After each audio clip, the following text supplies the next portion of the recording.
नमस्कार, आप देख रहे हैं दिल्ली तक। मैं हूं आपके साथ अनुराधा तंवर। दिल्ली विधानसभा चुनाव बेहद करीब आ चुके हैं और हर कोई ये जानने के लिए उत्सुक है कि इस बार चुनाव के परिणाम क्या होंगे। खैर, परिणाम 8 फरवरी को सामने आ जाएंगे। पता चल जाएगा कि दिल्ली की जनता ने इस बार सत्ता किसको सौंपी है। 5 फरवरी को मतदान होगा, लेकिन उससे पहले जो तमाम बयान चल रहे हैं, विवाद चल रहे हैं, जनता की नब्ज क्या कह रही है और जो गारंटीज अनाउंस की जा रही हैं वो किसके फेवर में जा सकती हैं, उसको लेकर आज बातचीत करेंगे। स्टूडियो में हमारे साथ वरिष्ठ पत्रकार विजय त्रिवेदी जी हैं। बहुत बहुत स्वागत विजय सर आपका। सर, क्या लग रहा है दिल्ली विधानसभा चुनाव 2025 आप कैसे समझ रहे हैं, कहां जा रहा है चुनाव?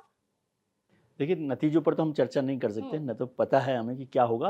लेकिन जाहिर है जो पिछले 2 चुनाव हुए, खासतौर से जब केजरीवाल साहब आए हैं, आम आदमी पार्टी आई है, उससे बिल्कुल अलग इलेक्शन जा रहा है। जो एक वन साइडेड हमें लगता था कि अरविंद केजरीवाल साहब 2020 में जिस तरह से पहले 67 फिर 62 63 पर आए हैं, उस तरह का चुनाव नहीं है। और जो इमेज को लेकर, जो राजनीतिक बदलाव को लेकर केजरीवाल साहब आए थे, आम आदमी पार्टी आई थी, उसमें ज़ाहिर तौर पे कुछ डेंट हुआ है। उसके साथ-साथ एंटी इनकम्बेंसी फैक्टर भी है। लेकिन सबसे जो पॉजिटिव फैक्टर है केजरीवाल साहब के पास, वो ये कि उनके खिलाफ कोई मजबूत खिलाड़ी खड़ा हुआ नहीं है। हाँ, मतलब जो हम केंद्र में बात करते हैं कि मोदी वर्सेस हु, तो दिल्ली में केजरीवाल वर्सेस हु अभी भी सवाल है। अभी भी सवाल है, बिल्कुल सवाल है, और ये सवाल उससे भी गहरा है जो मोदी वर्सेस हू है। मोदी वर्सेस हू में तो कभी नीतीश कुमार जी आ जाते हैं, तैयार होते हैं, कभी राहुल गांधी जी। यहाँ तो कोई नाम ही नहीं है। आप मुझे बताइए, आप तो इतना दिल्ली को देखती हैं। भारतीय जनता पार्टी मतलब 25 साल का राजनीतिक वनवास के बाद एक लीडर नहीं ढूंढ के लाई है। हो सकता है सरकार भी बना ले, मैं इसमें नहीं कह रहा, लेकिन आज उनके पास क्या कोई नेता है जो अरविंद केजरीवाल को चुनौती दे सके? ऐसी चुनौती वाला नहीं है। यदि ये चुनाव बदला, नतीजे बदले, तो वो जनता हो सकती है, वो एंटी इनकम्बेंसी फैक्टर हो सकता है, वो इमेज हो सकती है कि आपका डिसट्रस्ट हुआ। आपको लगा कि ये धोखा दिया है, ये गड़बड़ हुई है, ये पार्टी हम राजनीतिक बदलाव के लिए लाए थे, लेकिन वहीं के वहीं पहुंच गए हैं, वो शीश महल पर पहुंच गए हैं, वो शराब घोटाले पर पहुंच गए हैं। वो तमाम चीज़ें जो आरोप चल रहे हैं, क्योंकि पॉलिटिक्स जो है परसेप्शन का मसला है। ज़रूरी नहीं है कि शराब घोटाले में वो शामिल हों, और शीश महल में क्या है क्या नहीं है किसी ने नहीं देखा। जो लोग दिखाना चाह रहे थे उन्होंने दिखाया नहीं, जिनको दिखाना चाहिए था उन्होंने भी नहीं दिखाया। शराब घोटाले में भी यही है कि जिन लोगों ने आरोप लगाया उनको पता नहीं कि इसको मंजिल तक पहुंचाना है कि नहीं पहुंचाना है। तो इस तरह के मसले, लेकिन जनता किस तरह से सोच रही है। लेकिन सबसे इम्पॉर्टेंट बात है जो केजरीवाल साहब के फेवर में जाती है, मतलब आम आदमी पार्टी के फेवर में, वो है फ्रीबीज। अक्सर कहता हूँ कि दिल्ली में सर्दी बहुत अच्छी है, और सर्दियों में दिल्ली वालों को रेवड़ी पसंद है। बिल्कुल। और रेवड़ी, अब देखिए लोहड़ी का मौसम भी है और वक्त है, और रेवड़ी की बात आपने की, और रेवड़ी लगातार अनाउंस की जा रही है। पहले से अरविंद केजरीवाल पर ये आरोप है कि वो फ्रीबीज कल्चर उन्होंने शुरू किया देश में, और अब उनकी तरफ से महिला सम्मान योजना का अनाउंसमेंट किया गया, जिसमें 2100 रुपए देने का वादा वो कर रहे हैं। संजीवनी योजना कह रहे हैं कि 60 साल से ऊपर के लोगों का प्राइवेट अस्पतालों में भी मुफ्त इलाज कराएंगे। मैं महिला सम्मान योजना पर आती हूँ। दिल्ली में आप ये देखिए कि 71.74 हजार महिला वोटर्स हैं। एक बड़ी संख्या आधी आबादी की है, और ऐसे में एक जो फॉर्मूला निकाल लिया है स्टेट इलेक्शंस में, हमने देखा है। चाहे वो आप मध्य प्रदेश की बात कीजिए, आप महाराष्ट्र की बात कीजिए, झारखंड की बात कीजिए, लाडली बहना, लाडकी बहना, मैया योजना, अब दिल्ली में महिला सम्मान योजना। आपको लग रहा है ये, बिल्कुल छत्तीसगढ़ में भी आपको लग रहा है कि ये एक ऐसा फॉर्मूला निकाल लिया पॉलिटिकल पार्टीज ने जो उनको रिजल्ट दे ही रहा है? बिल्कुल, अभी यदि वो एक स्टडी में देख रहा था, उसमें है कि जो खास तौर से लाभार्थी योजनाओं में महिलाओं पर जो योजनाएं शुरू की गई, जिसका फ़ायदा सीधा महिलाओं को पहुंच रहा, उससे 5%, मोर देन 5% हाइक मिला है उस पॉलिटिकल पार्टी को जिसने उन योजनाओं को दिया। लेकिन उसमें एक बारीक फ़र्क ये है, जैसे अभी इनके आम आदमी पार्टी की 2100 रुपये की योजना है, कांग्रेस ने 2500 रुपये की घोषणा कर दी। तो उसमें बारीक लाइन ये है कि क्या आपकी उस योजना पर लोग भरोसा कर रहे हैं कि नहीं कर रहे? क्या आज कांग्रेस ने तो 2500 रुपये कर दी, तो यदि मैं और आप इस बात पर तर्क पर हैं कि उसका फायदा होता है, तो फिर तो कांग्रेस की सरकार बन जानी चाहिए। लेकिन उसमें एक चीज ये है अभी, जैसे जो हम समझ रहे हैं कि जहां जहां इन योजनाओं को अनाउंस किया गया, वहां की सरकारों ने किस्तें पहुंचा दी खातों में, पैसा चला गया महिलाओं के खातों में। यहाँ पर ये बात है कि यहाँ आपने अनाउंस किया है, खातों में नहीं आया पैसा। और बहुत सारी योजनाएं तो हाँ। उन्होंने खातों में पहुंचा दी ना। यदि बिजली का बिल 200 यूनिट फ्री कर दिया, पानी का काम कर दिया, और तमाम तरह की योजनाएं की, मेडिकल पर काम किया। और आप इसको देखिए, इसका भी एक और तर्क काट देखिए, छत्तीसगढ़ में तो भारतीय जनता पार्टी सरकार में नहीं थी, भूपेश बघेल साहब की बिल्कुल। सरकार थी, तो वहाँ तो उन्होंने अनाउंस नहीं किया था, लेकिन उन्होंने एक ये अनाउंस किया कि भाई हम ये मैतारी वंदन योजना लेकर आ रहे हैं, महिलाओं को लेकर रहे हैं, और वो उसका नतीजा बदल गया। तो उसमें ट्रस्ट इंपॉर्टेंट है। हाँ। क्या दिल्ली की महिलाएं, दिल्ली का वोटर ये समझता है कि केजरीवाल साहब आएंगे तो वो 2100 रुपये महिलाओं को देंगे, और अभी कांग्रेस ने 2500 रुपये कर दिया। हो सकता है अभी भारतीय जनता पार्टी का घोषणा पत्र आने दीजिए, क्योंकि प्रधानमंत्री जी ने ये साफ ही कर दिया कि भाई हम योजनाएं बंद नहीं करेंगे। तो ये साफ बता रहा है कि सब पॉलिटिकल पार्टीज को लगता है कि फ्री बीज से नुकसान नहीं है। अब वो रेवड़ियाँ उसमें केसर और डाल दें, कुछ और मलाई डाल दें, कुछ ड्राई फ्रूट डाल दें, उसकी कंपटीशन चल रहा लेकिन है। जो ट्रस्ट वाली बात कर रहे थे विजय सर, आप अब आम आदमी पार्टी ने महिलाओं के खाते में पैसे भेजने वाली बात तो पंजाब में की थी, और काउंटर यही है बीजेपी के पास कि उन्होंने तो प्रॉमिस पंजाब में भी किया, लेकिन वहां तो अभी तक पैसे नहीं आए, आपकी सरकार चल रही है, तो दिल्ली में कैसे भरोसा करेंगी महिलाएं? बिल्कुल सवाल ठीक है, लेकिन मैं इसको दूसरे तरीके से लेता हूँ कि पंजाब का जो वोटर है वो दिल्ली का वोटर नहीं है। पंजाब पर वो उस तरह से, एक तो नैरेटिव पर फोकस समझना चाहिए हमें। क्या भारतीय जनता पार्टी ये नैरेटिव बना पाई है कि भाई ये सरकार ने, आम आदमी पार्टी ने पंजाब में पैसा नहीं दिया, यहाँ क्या देंगी? ऐसा माहौल है? नहीं है। नहीं, मतलब हाँ, मतलब उस तरह का माहौल, नैरेटिव बनाने की कोशिश है, हाँ। लेकिन वो कोशिश अभी मुझे बहुत कामयाब ग्राउंड नहीं पे नहीं लगी, दिख रही। ग्राउंड पर नहीं दिख रही है। और दूसरी बात है कि आप कॉम्पीट कीजिए दिल्ली में, दिल्ली की सरकार ने क्या किया क्या नहीं किया, उस पर भारतीय जनता पार्टी को अटैक करना चाहिए। बहुत सारी चीजें हैं जिसमें बड़ा जो एक घटना मैं समझता हूँ वादा था यमुना साफ करने का, उससे बड़ा तो कुछ होता नहीं है। लेकिन यमुना मुझे याद आती है कि जब छठ की पूजा हो तो सारे पॉलिटिकल पार्टीज वहाँ खड़े हो जाएं, और जिस दिन चुनाव हो वो, अब 8 फरवरी के बाद किसी को यमुना याद आने वाली नहीं है, न वो भारतीय जनता पार्टी को, न आम आदमी पार्टी को, न कांग्रेस को। नैरेटिव में आज की तारीख में भी मुझे लग रहा है कि अरविंद केजरीवाल उस तरह से कमजोर नहीं दिखाई दे रहे। अच्छा। मैं इसको एक और नैरेटिव में देखता हूँ कि जब महिलाओं पर इतना बड़ा काम किया है तो महिला मुख्यमंत्री है, क्या भारतीय जनता पार्टी या कांग्रेस ने ये अटैक बनाया कि महिला सम्मान की बात क्या कर रहे हो, महिला सम्मान योजना? आप महिला मुख्यमंत्री को तो एक स्टेपनी मुख्यमंत्री की तरह से यूज कर रहे हो। हालांकि हाल के दिनों में काफी बयान इस पर आए हैं कि आपने टेम्परेरी कह दिया, एलजी साहब ने बोला कि ये बहुत ही गलत तरीके का बयान था, और केजरीवाल साहब ने तो खुद नहीं कहा ना कि मैं चुनाव के बाद मैं आऊंगा, ये बात साफ है ना। तो अगर कोई पार्टी महिला सम्मान इतना करती है तो एक महिला मुख्यमंत्री उसी को बना देते, कंटिन्यू करते। मेरे ख्याल से उसका माहौल और बड़ा भी बन सकता था। आपको लग रहा है कि बीजेपी हो या कांग्रेस हो, वो अरविंद केजरीवाल के खिलाफ या आम आदमी पार्टी के खिलाफ जो जमीनी मुद्दे हैं उन पर फोकस करने की बजाय पर्सनल अटैक ज्यादा कर रही है? पर्सनल अटैक ज्यादा करिए, वो है, और उससे बड़ा फायदा नहीं होता है। यदि आप शीश महल का मुद्दा, शीश महल का मुद्दा भी, शीश महल से भी देखिए, आप शीश महल का मुद्दा कब आया? जब आप शराब घोटाले पे लड़ाई लड़ रहे थे और आपको लगा, मतलब भारतीय जनता पार्टी को और कांग्रेस को, कि शराब घोटाले से अरविंद केजरीवाल की इमेज को करप्ट लीडर की इमेज की तरह से डेंट नहीं किया जा पा रहा, तो फिर एक वो नए इशू के साथ आए शीश महल को लेकर। अब लेकिन शीश महल पे केजरीवाल साहब क्या है कि वो समझते हैं कि डिफेंस के लिए offence is the best defence, तो वो आप प्रधानमंत्री के रेजिडेंस तक पहुंच जाते हैं, आप उनकी गाड़ी की बात करते हैं, उनके हवाई जहाज की बात करते हैं। तो उस तरह से मुझे लग रहा है कि भारतीय जनता पार्टी को अभी अरविंद केजरीवाल पॉलिटिक्स जो है ना, brand of politics of Arvind Kejriwal, उसकी काट नहीं समझ में आ रही है। ऐसा नहीं है, भारतीय जनता पार्टी के पास तो बड़ा वोटर है, 38% वोट है, तो यदि 5% वोट भी इधर से उधर हो जाएगा तो पूरा खेल बदल जाएगा। और उसमें पुराने मित्र आम आदमी पार्टी के जो आजकल इधर लग रहे हैं, कांग्रेस, वो यदि कुछ खेल कर दे, यदि वो अच्छा सा प्रदर्शन कर दे तो खेल बदल सकता है। उसी पे मैं आ रही थी कि इस पूरे गेम में, दिल्ली विधानसभा चुनाव में कांग्रेस ने जिस तरीके से बड़े स्ट्रॉन्ग फेसेस उतार दिए, संदीप दीक्षित ने पहले कभी विधानसभा का चुनाव नहीं लड़ा था, पहली बार ही लड़ रहे हैं। अलका लांबा को आपने आतिशी के खिलाफ लड़ाया है, मैदान में उतारा है। इसके अलावा आप जंगपुरा की सीट देख लीजिए जहां से मनीष सिसोदिया लड़ रहे हैं, फवाद सूरी को वहां से टिकट दिया है। तो जो बड़े चेहरे उतारे हैं कांग्रेस ने, आपको लग रहा है कि कांग्रेस अपना फायदा करे ना करे आम आदमी पार्टी का नुकसान कर देगी? किसका फायदा करेगी फिर वो? तो अभी तो उनको तय करना है कि वो लड़ाई कैसे लड़ रहे हैं। लेकिन आप ये नहीं कह सकते कि जो एक टर्म हम लोग यूज करते हैं कि भाई वोट कटवा है, वोट कटवा पार्टी नहीं है ना, बड़ी पार्टी है, राष्ट्रीय पार्टी है, और उनको अंदर से तो पता है कि दुश्मन नंबर 1 उनकी आम आदमी पार्टी, क्योंकि सारा नुकसान आम आदमी पार्टी ने उनका किया। लेकिन इस लड़ाई में वो यदि ज्यादा मजबूती से भी लड़ेंगे तो फायदा भारतीय जनता पार्टी का होगा। वही ना वोट शेयर में देख रही हूँ, 2015 में कांग्रेस का 9.7 था, 2020 पे 4.26 है। हाँ 4.26 है। अब अगर ये बढ़ेगा भी नहीं, लेकिन वो लोकसभा में उनका बेहतर परफॉर्मेंस रहा है, डबल डिजिट में वो परफॉर्म किया उन्होंने वोट के हिसाब से। तो वो यदि वो अच्छा सा करते हैं, और मैं समझता हूँ कि अच्छा, यदि वो उसमें भी एक बात है, लोकसभा के चुनाव में भी अरविंद केजरीवाल लगातार कैंपेन कर रहे थे कांग्रेस पार्टी के कैंडिडेट्स के लिए। हाँ वो दोनों कर रहे हैं, हाँ। लेकिन मैं कह रहा हूँ यदि 10 सीटों पर भी वो नुकसान ये करते हैं या बदलते हैं तो बड़ा फर्क हो जाएगा ना। देखिए 10 सीटों का मतलब 10 सीटें कम नहीं हो रही, 10 सीटें आम आदमी पार्टी की कम हो रही हैं, उसका फायदा भारतीय जनता पार्टी को हो रहा है। और 38% वाली पार्टी यदि 5% स्विंग हो जाता है, भारतीय जनता 43 हो जाता है, तो बड़ा बदलाव होगा।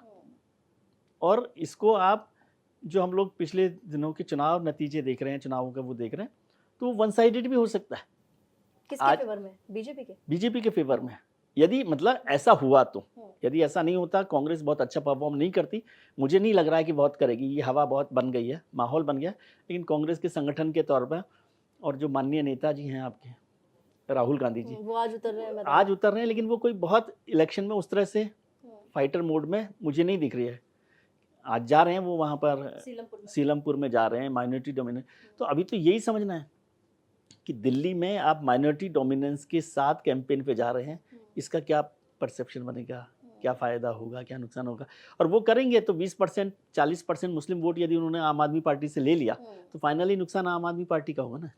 आपको लग रहा है कि कोई ऐसी स्थिति बन जाएगी दिल्ली में कि हंग हो सके? हंग तभी होगी जब कांग्रेस अच्छा परफॉर्म करेगी। कांग्रेस अच्छा परफॉर्म करने का मतलब कि नंबर ऑफ सीट्स में वो यदि 10 सीटों पर आ जाए तब वो हंग असेंबली हो सकती है।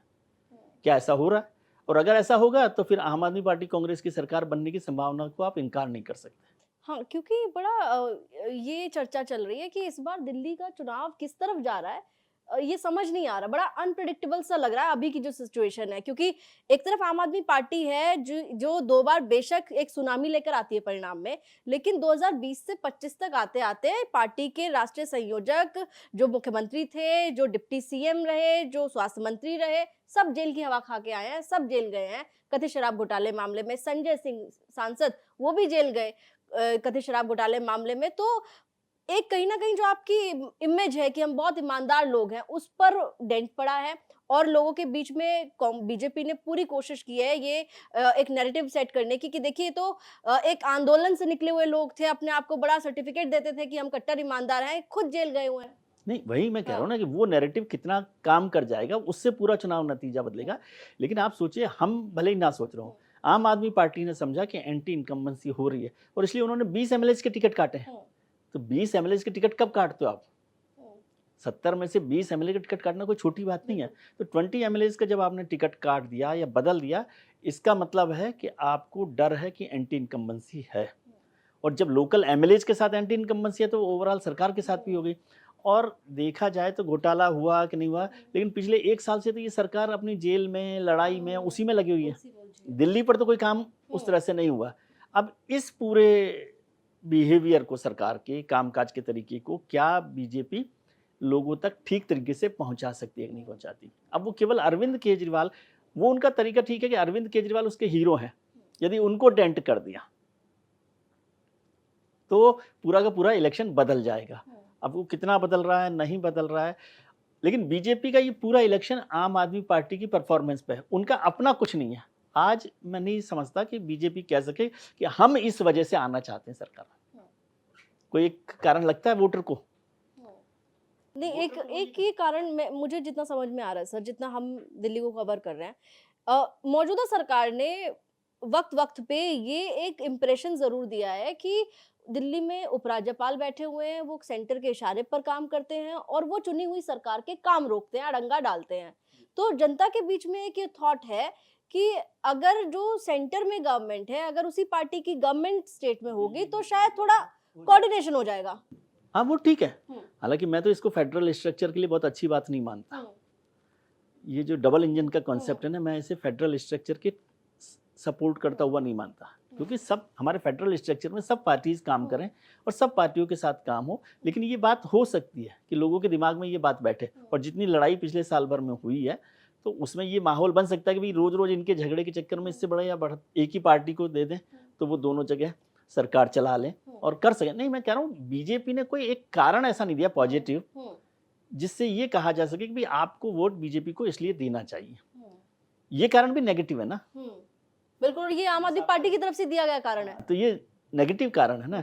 और केजरीवाल के खिलाफ जितनी लड़ाई है वो भी नेगेटिव है, मतलब आम आदमी पार्टी की। बीजेपी कहे कि भाई हम इस सरकार में हम आना चाहते हैं तो हम दिल्ली की ये तस्वीर देंगे, एक प्लान बना कर देते कि भाई हम 3 साल में, अरविंद केजरीवाल ने तो 10 साल में यमुना साफ नहीं की, हम 5 साल में साफ करेंगे, 3 साल में डॉक्यूमेंट आएगा, विजन डॉक्यूमेंट आएगा। लेकिन अब वो तो माहौल बनता है ना, विजन डॉक्यूमेंट से कुछ माहौल एकदम में नहीं बनता है। बिल्कुल, विजन डॉक्यूमेंट से बनना होता तो आज तो 2,500 रुपए महिलाओं के लिए कहा है ना कांग्रेस ने, और 8,000 रुपए वो युवाओं को दे रहे हैं, तो फिर तो कोई चर्चा ही नहीं करनी चाहिए, इतना तो नहीं दे रही आम आदमी पार्टी। अब या तो ये होगा कि वो बीजेपी कहे कि नहीं हम 5,000 रुपए देंगे महिलाओं को, काट तो लेकर आनी पड़ेगी, काट तो लेकर आनी पड़ेगी। और मुझे लग रहा है बीजेपी के लिए अभी पॉलिटिकल काट केवल फ्री बीच पर हो सकती है। लेकिन वो तो खुद ही कहते हैं कि ये तो रेवड़ी है, और रेवड़ी, मैंने कहा ना कि अभी रेवड़ी का मौसम है और बीजेपी को भी पता है कि रेवड़ी का मौसम है, तो इसलिए उस पर ही काम करना पड़ेगा। आप डेवलपमेंट के प्रोसेस के साथ यदि विजन डॉक्यूमेंट के साथ आएंगे, मुझे नहीं लगता कि दिल्ली का चुनाव बदल सकता है फ्री बीज पर, क्योंकि कांग्रेस से ज़्यादा फायदा बीजेपी को यह है कि मोदी जी के चेहरे पर लोगों को ये भरोसा होगा कि ये जो अनाउंसमेंट कर रहे हैं ये पूरा हो जाएगा। मान लो बीजेपी 2100 रुपये भी कहती है महिलाओं के लिए, तो भी वो ज़्यादा भरोसा करेंगे कि हाँ ठीक है यहाँ पर आ सकता है। ये कि ये लड़ाई पूरी फ्री बीज की लड़ाई है, बीजेपी वर्सेस आम आदमी पार्टी में। कोई डेवलपमेंट का दिल्ली की कोई चर्चा इसमें नहीं है। अच्छा, अब आप ये मानते हैं कि अरविंद केजरीवाल ने जो दिल्ली में कल्चर स्टार्ट किया फ्री बीज का, अब ये हर पॉलिटिकल पार्टी की मजबूरी बन गया है? बिल्कुल मजबूरी बन गया और उससे बैकआउट भी नहीं कर सकता। इसीलिए तो आप देखिए ना, छत्तीसगढ़ में आपने किया, महाराष्ट्र में आपने किया, उससे पहले कर्नाटक में किया है, तो जो लोग आलोचना कर रहे हैं वो भी वहीं जा रहे हैं। महाराष्ट्र में तो आपने 2 महीने पहले किया, 2 महीने का पैसा दे दिया, रिजल्ट पूरा का पूरा बदल गया है। छत्तीसगढ़ में पूरा का पूरा रिजल्ट बदल गया, झारखंड में पूरा का पूरा बदलाव हो गया, लग रहा था कि वहाँ पर बड़ी टक्कर होगी, तो यहाँ भी यही है। अब यहाँ फ्री बीज में बीजेपी कैसे आम आदमी पार्टी को टक्कर दे सकती है, और इस मामले में बीजेपी के पास ज़्यादा स्ट्रेंथ है कांग्रेस के मुकाबले, क्योंकि कांग्रेस के फ्री बीज पर लोगों को अभी भरोसा इसलिए भी नहीं है क्योंकि उनका संगठन ही नहीं है। बिल्कुल, दिल्ली में कौन भरोसा दिलाने जाएगा, कौन वोटर तक पहुंच रहा है? तो आम आदमी पार्टी से ज़्यादा ताकत भारतीय जनता पार्टी के पास संगठन के तौर पर है। उनके पास वोटर ज़्यादा है, लेकिन संगठन आम आदमी पार्टी का ज़्यादा है और उनके भारतीय जनता पार्टी का ज़्यादा है, और उनके पास अभी संघ का भी एक पूरा का पूरा सपोर्ट है, जो संघ लगातार बैठ के कर रहा है। और जो एक बड़ा मुद्दा हुआ झुग्गी वाला, उसमें संघ ने जून 2024 से बड़ा काम किया झुग्गी बस्तियों में जाकर, कन्विंस करने का, उनकी परेशानियों को सुनने का, उनकी समस्याओं को सुनने का, उसका क्या निदान हो सकता है, इस सब पर बड़ा काम किया जो आज हमें नहीं पता चल रहा। तो वो हो सकता है नतीजे जब बदलें तो आप कहो कि अचानक क्या हुआ। जो टिपिकल आम आदमी पार्टी वोटर है, हाँ, वहां पर सेंधमारी उन्होंने की है। और बीजेपी का फायदा ये हो गया कि कांग्रेस थोड़ी सी ठीक से लड़े। मुझे नहीं पता कि वो स्पॉन्सर कर रहे हैं कि नहीं कर रहे, थोड़ा सा स्पॉन्सर कर देते तो आम आदमी पार्टी के लिए और मुश्किल हो जाती। कांग्रेस की मजबूती बीजेपी की ताकत बन सकती है। हाँ, ये तो अब क्लियरली समझ में आ रही है, क्योंकि सारा गेम जो है कांग्रेस मजबूत दिख रही है क्या आपको? नहीं, कोशिश कांग्रेस की तरफ से यही है कि हम बड़ा मजबूती से चुनाव लड़ रहे हैं। और मैं देवेंद्र यादव का इंटरव्यू किया था मैंने, तो मैंने उनसे पूछा कि कितनी सीटें आप मान रहे हैं कि आप जीत सकते हैं? आपको यकीन नहीं होगा उन्होंने कितनी सीटें बोली। उन्होंने कहा 60 से 62 भी आ सकती हैं हमारी। किसी को यकीन नहीं था कि 2015 के चुनाव में आम आदमी पार्टी को इतनी सीटें मिली हैं। थोड़ा सा हरियाणा देख लेते, आप तो 60 सीटों को जो आ सकती थी वहां भी नहीं आए। मैंने उनको पूछा कि 5 सीटें नाम बताइए आप 5 सीटों के, तो उन्होंने 7 सीटें गिनवाई मुझे। खैर, लेकिन मैं सीटों पे जब बात कर रही हूँ तो मैं नई दिल्ली की सीट पर जरूर बात करूंगी आपसे, क्योंकि नई दिल्ली की हॉट सीट है। मुख्यमंत्री रहे हैं अरविंद केजरीवाल, वो उसी सीट से चुनाव लड़ते हैं। परवेश वर्मा को फील्ड किया बीजेपी ने, कांग्रेस ने संदीप दीक्षित को उतारा है, और लगातार एक कंट्रोवर्सी इस सीट पर कि वोटर लिस्ट में कहीं एडिशन हो रहा है, कहीं डिलीशन हो रहा है। वो भी एक है। अब वो भी कितना बनता है कितना नहीं बनता, लेकिन परवेश वर्मा को मैं मजबूत कैंडिडेट मानता हूँ। ऐसा नहीं है कि कमजोर कैंडिडेट हैं, बीजेपी ने बहुत अच्छा उम्मीदवार उतारा है। संदीप दीक्षित उसमें उनकी मदद कर सकते हैं, जितना भी वोट वो लेंगे तो वो परवेश वर्मा की मदद ही होगी। मान रहे हैं मतलब मैं सीधा, हालांकि संदीप दीक्षित का मैंने ये नया वो देखा है चेहरा, जिसमें बहुत मजबूत तरीके से, स्ट्रांग तरीके से फाइट करते हुए लड़ रहे हैं। लेकिन अभी तो एक चीज़ अभी पूछनी, देवेंद्र जी का नाम लिया ना आपने प्रदेश अध्यक्ष का, उन्होंने राहुल जी से पूछा है कि वो लड़ाई आम आदमी पार्टी के खिलाफ लड़ना चाहते हैं कि बीजेपी के खिलाफ लड़ना चाहते हैं। तो मैं देवेंद्र तो अभी यादव तो से सेंट्रल लीडरशिप और स्टेट लीडरशिप का फर्क भी तो समझ में आना चाहिए वो ना। तो लगातार कह रहे हैं ना कि इंडिया अलायंस जो था अब तो था ही हो गया, कि वो बेसिकली था 2024 के लोकसभा चुनावों के लिए। स्टेट में तो हमने पहले ही मना किया था। नहीं वो ठीक है, लेकिन हकीकत में ऐसा है क्या? हाँ, और राहुल जी की दोस्ती खत्म हो गई है अरविंद जी से, ये साफ हो ना। हाँ, हमें नहीं, पार्टी को साफ हो जाए, पार्टी को साफ हो जाए, यूनिट को साफ हो जाए। यूनिट को साफ, वही कह रहा हूँ ना, स्टेट यूनिट को साफ हो जाए तो समझ में आएगा। मुझे नहीं लगता, मतलब हम आज की तारीख में लग रहा है, मुझे ज़्यादा नहीं पता, आप ज़्यादा फील्ड में रहती हैं, कांग्रेस बहुत बड़ा अच्छा करेगी ऐसा मुझे नहीं लग रहा। और नई दिल्ली सीट आपको लग रहा है कि संदीप दीक्षित के उतरने से एज जो शायद अरविंद केजरीवाल के पास थी वो अभी भी है, या किसका है नहीं, मामला? अब भी एज तो है ही अरविंद केजरीवाल के पास, ऐसा नहीं है कि नहीं है, लेकिन थोड़ा सा नुकसान तो हुआ ही, और इसीलिए बहुत परेशान है। और प्रवेश वर्मा को भी आप, मैं कहता हूँ कि मजबूत कैंडिडेट के तौर पर हैं, और संदीप उनकी मदद करेंगे, वोट जितना भी वो लेंगे, कितनी ताकत से वो लड़ते हैं, तो बेहतर होगा। कि वो कहते हैं ना कि दुश्मन का दुश्मन दोस्त होता है, और पॉलिटिक्स में कोई दोस्त भी स्थायी नहीं होता है। तो अब दुश्मन के दुश्मन दोस्त हो रहे हैं या दोस्ती टूट गई है, ये सब तो इस नतीजे से पता चलेगा कि क्या हो रहा है। लेकिन दोनों सीटों पर ये जरूर किया है भारतीय जनता पार्टी ने कि दोनों बड़े लीडर्स को अपने क्षेत्र में केवल अटका दिया। बिल्कुल। कालका जी सीट मुख्यमंत्री आतिशी की सीट है। रमेश बिधूड़ी वहाँ बीजेपी की तरफ से उतरे हैं, और रमेश बिधूड़ी अब लगातार अपने बयानों को लेकर विवादों में रहते हैं। अलका लांबा को कांग्रेस ने वहाँ पे फील्ड किया, हालांकि अलका लांबा शुरुआत में थोड़ा झिझक ही रही थी, उनका नाम बार बार फाइनल हो रहा था, लेकिन लिस्ट रिलीज नहीं हो पा रही थी अलका लांबा के नाम की, लेकिन फाइनली उनसे बात की गई और उनका नाम आ गया लिस्ट में। आपको लग रहा है कि कालका जी सीट पर भी गेम जो है टाइट है? कालका जी पर भी रमेश बिधूड़ी मजबूत कैंडिडेट हैं। हम लोग नैतिकता की और राजनीति की बात करते हैं तो ये दोनों अलग अलग शब्द हैं, क्योंकि हम राजनीति में नहीं है ना, इसलिए हम नैतिकता और राजनीति को जोड़ते हैं। राजनीति और नैतिकता का कोई संबंध नहीं है। रमेश बिधूड़ी मजबूत कैंडिडेट हैं भारतीय जनता पार्टी के। वो एबीवीपी के लंबे समय से नेता रहे हैं, दिल्ली में 2 बार एमपी रहे हैं, और कास्ट फैक्टर उनके प्लस में जाता है।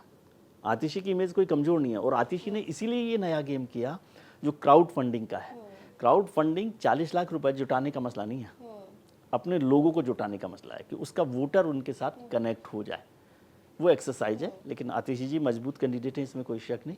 मगर जो लड़ाई आप अरविंद केजरीवाल की नई दिल्ली में समझते हैं, संदीप दीक्षित एंड प्रवेश वर्मा वाली, वहाँ मुझे लगता है कि आतिशी की लड़ाई सिर्फ रमेश बिधूड़ी के साथ है।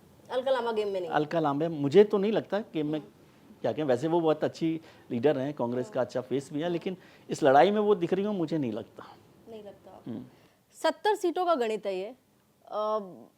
अभी तक 2 चुनाव हमने जो पिछले देखे हैं, वहां पर एक तरफा माहौल था, सुनामी आम आदमी पार्टी लेकर आई, 62 सीटें 67 सीटें, कोई यकीन नहीं कर सकता कि ऐसा नंबर आम आदमी पार्टी को मिलेगा, लेकिन आया। अब जब हम 2025 में बात कर रहे हैं तो जो वो वन साइडेड गेम था वैसा तो नहीं नजर आ रहा है। आम आदमी पार्टी के फेवर में तो वन साइडेड गेम नहीं है किसी भी हाल में, ऐसा लगता है मुझे। ऐसा लग रहा है। तो किसके फेवर में आपको अभी की तस्वीर नजर आ रही है? फिर वहीं पर आ गए हम लोग कि कांग्रेस की परफॉर्मेंस पे डिसाइड करेगा। कांग्रेस की परफॉर्मेंस अच्छी रही तो त्रिशंकु विधानसभा भी हो सकती है, समझे। और कांग्रेस ने ज़्यादा मजबूती से काम किया तो वन साइडेड भी हो सकता है बीजेपी के लिए। मतलब कांग्रेस काफी कुछ 2 तय चीज़ें करेगी। बहुत तय है कि आम आदमी पार्टी के लिए ये वन साइडेड इलेक्शन नहीं है। दूसरा, कांग्रेस का नुकसान कुछ नहीं होने वाला इस चुनाव में, कांग्रेस के लिए फायदा है। हाँ, जितना भी कर सके। और भारतीय जनता पार्टी कितनी ताकत हो सकती है, लेकिन ये बिल्कुल क्रिकेट की तरह से है कि जब हम लीग मैचेस से आगे आ जाते हैं तो क्वार्टर फाइनल में आप जीतेंगे, अनुराधा जीतेगी, तो फिर विजय जी के नेट रन रेट पे भी आगे रन पर आ जाएगा। तो वैसा इलेक्शन हो रहा है, और बिल्कुल वैसा ही जैसा क्रिकेट का आपने कहा कि क्रिकेट जो है वो अनिश्चितताओं का खेल है, पॉलिटिक्स वैसा ही है बिल्कुल। T20 जैसा हो गया है ये भी दिल्ली का। अब लास्ट में ओवर तक कितना चलेगा, और लास्ट ओवर भी यदि नहीं हुआ त्रिशंकु विधानसभा हुई तो सुपर ओवर में पता पड़ेगा कि कांग्रेस और आम आदमी पार्टी सरकार बना सकते हैं कि नहीं। बड़ी बात है, आप कह रहे हैं कि अगर हंग हो गया तो फिर आप और कांग्रेस को हाथ मिलाना ही पड़ेगा। मिलाना पड़ेगा, ऐसा लगता है। चलिए, राजनेताओं पे कभी भी निश्चित बात मत किया कीजिए। बिल्कुल, क्योंकि अभी कल ही देवेंद्र जी को सुन रहा था कि उन्होंने कहा कि मेरा पॉलिटिकल एक्सपीरियंस ये है कि never say no. Never say no तो कांग्रेस के, मतलब मैं जितना समझ पाई हूँ कांग्रेस को अभी तक, तमाम नेताओं की तरफ से एक बात यही कही जाती है, नेवर से नो। क्योंकि अभी जब कांग्रेस ने दिल्ली न्याय यात्रा शुरू की थी तो मुमताज पटेल से मैंने बातचीत की, तो मैंने उन्हें कहा कि आप मोर्चा तो अरविंद केजरीवाल के खिलाफ बड़ा खोल रहे हो, कल को अगर आप लोग ऐसी सिचुएशन में आ गए कि आपको समर्थन लेने या देने की जरूरत पड़गी तो किससे लोगे? तो कहती हैं फिर never say no in politics. अरे आप ये सवाल तो पूछना ही नहीं चाहिए। 13 का नतीजा देख लो ना, जिस 15 साल की शीला दीक्षित सरकार के खिलाफ पूरी लड़ाई लड़े हो, उसी के साथ सरकार बना ली। ये तभी बना ली थी, तो आज तो ये सवाल ही नहीं बच रहा उनके लिए। अच्छा, एक आखिरी सवाल मैं आपसे जरूर लूंगी विजय जी।